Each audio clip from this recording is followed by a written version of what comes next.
Hi, welcome back to Life Designers. I'm Dave Crane. And I'm Jeff Price. We're looking at, this time, all about the way that you can create a broadcast for yourself and actually communicate with an audience that's interested in your stuff.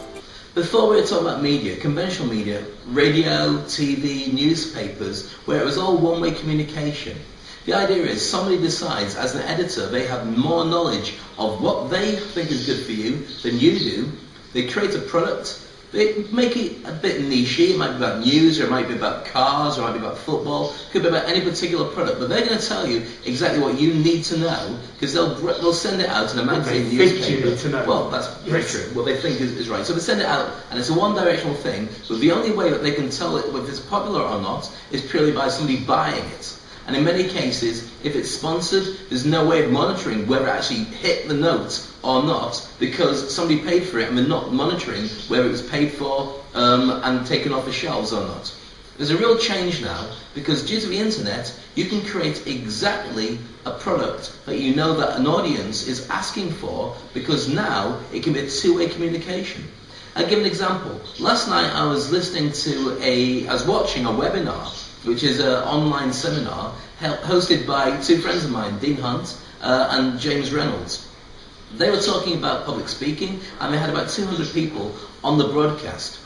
During that time, anybody who had any questions could type in the questions. It basically, a webinar allowed their laptop to go live with voices over it. And so, for an hour and a half, 200 people from right across the globe were paying attention and learning, at the end of which they sold a product, which was a coaching course, and a number of people went ahead and bought it. Now that's a business in a box, and that allows them to only reach the people that they want to, but it means that those people who want that specific content at that time of day can have it, and they can record it and do that same thing again any other time, and people can still experience it because it was user-made content. Now that's a big departure from what the conventional type of media and broadcasting has been about, isn't it, Jeff? It's huge. I think you just hit the nail on the head when you talked about, you mentioned interaction, and with traditional media, there's been a major shift in this need to be interactive, because the internet is so accessible to the World Wide Web, and to be able to take your niche and target those people around the world, the opportunities are endless now. And to be interactive, the internet is like this box that's just welcoming you. It's got arms wide open saying, come in and be a part of this. And the other fascinating thing about the internet is that you can have instant feedback. Something that in this part of the world, with traditional media, they're lacking a consistent measurement of audiences and readership. But with clicks on the internet, it's far more measurable. So you know exactly, you mentioned 200 individuals from around the world. There's consistency there. You'll see that in the next webinar there could be 250. 300. And you see it grow. You see it grow. But that 200 keen people who dedicated their night to be there, to pay attention, to log on and learn, is more powerful in advertising terms than a whole campaign that you've got an advert going out on regular spots on a radio station for 2 weeks where you don't know who it's going to reach. Most of the time they'd be happy with 200 people to take action. That'd be a successful campaign, wouldn't it? Yep. I'd be interested to know, with the webinar, how they went about promoting that on the internet.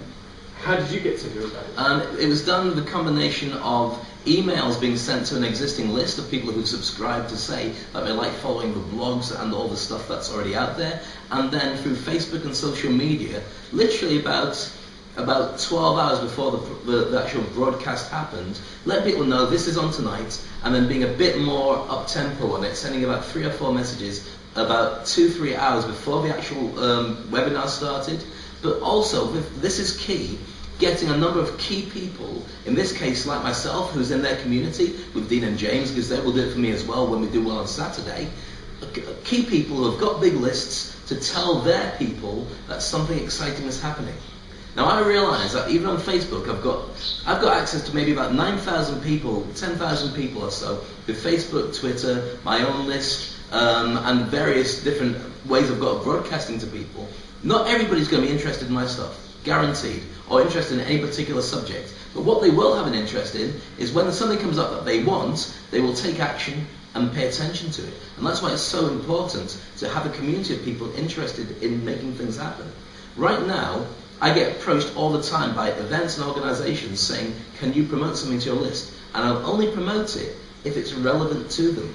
I want to say this is great washing powder, even if the money that I'm being offered for it, well I might do, even if the money that I'm being offered is great for it, because all it's going to do is make my own list less responsive because they think I'm spamming it. The fascinating thing about this, about 20 years ago, a very good friend of mine in the music business talked about the power of word of mouth.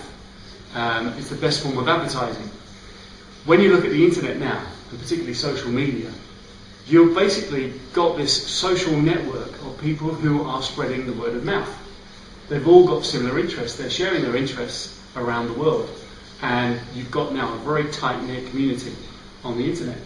And I sort of relate that back to that conversation 20 years ago of the word of mouth. That's why this social interaction has become so powerful. And the internet is dominating the world.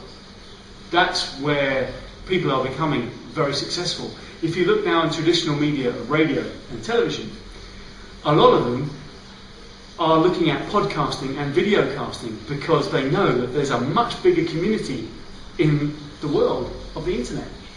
It's a worldwide phenomenon. Absolutely. They'd much rather be placed in the worldwide phenomenon as opposed to their traditional footprint of, say, one small city in the Middle East somewhere. But you can also create it so that niche of one small city you can own as well. Yep. The point is that the old way of doing business would be that you have a great product, then you put some advertising on it, which most of the time doesn't fit, it's not really integrated, but you hope that the love of the product will make the advertising for, the love of the programming will make the advertising for the product sort of join in and people will have an interest in it. What you can do now is create a community of people interested in that product specifically, who can then buy it at a discount or learn more about the product or get into the product as it reaches other things.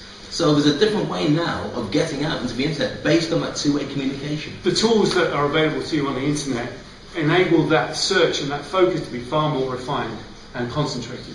So you can have an impact on exactly the target market that you're looking for. You can look for that 21-year-old with a slightly higher disposable income driving a flash car. Or you can go for a 55-year-old who is beginning to be introduced to the World Wide Web, has got some time to look for those products that they want for the house and home and looking for their retirement. And you can see their profile online to know exactly who it is you're reaching. Absolutely. It's not just, I hope it's on in the radio in their car, but I don't know who's going to be there. Yep.